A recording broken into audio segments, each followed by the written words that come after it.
was dying of thirst, but I didn't drink the water in my hand. I poured it all over my face. The next second, I climbed to the top of the container. I held the empty bottle and licked the steel for drops of rain. But it was never enough. I had to gather the water drops slowly into the bottle. The rain tasted like metal. I gagged the moment it touched my throat. I had been trapped inside this container for a week. Outside was nothing but endless ocean. Salt water kept leaking in through tiny holes, but I couldn't drink a drop. When I was about to lose hope, a drop of water landed on my face. I looked up. It was raining. I stood up and opened my arms wide. I greedily relished the rain. Then I rushed to collect containers. Plastic boxes, cans, anything I could find. I lined them up on the table to catch the rain. But while cleaning one can, I broke the pull tab. Staring at the torn lid, a new idea came to me. I calmed my baby in my arms, and I started. One side of the container was still sealed.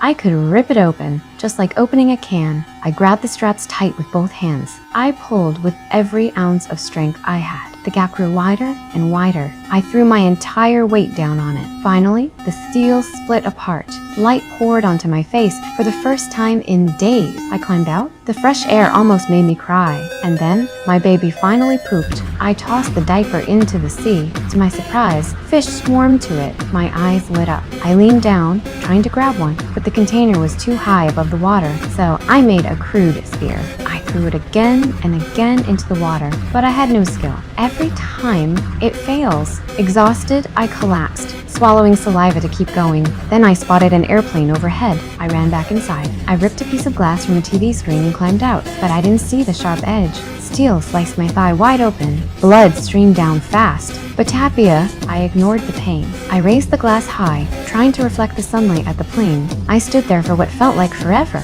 but no one saw me, and my wound got worse. I crawled back inside the container. I tore down a hook from the power board. I chugged a mouthful of liquor, then poured the rest onto the wound. The pain nearly made me scream, and the stitches that followed were worse than fire. I bit down and forced myself to finish. Then I collapsed onto a pile of tangled headphones and blacked out. When I woke up, the headphones gave me an idea. I'd braided the colorful wires into a fishing net. The next day, I used my baby's waist as bait. I leaned over the container and waited. Soon, fish swarmed the net. After days of hunger, I finally caught food. But survival was only the beginning, and I still had no way to escape.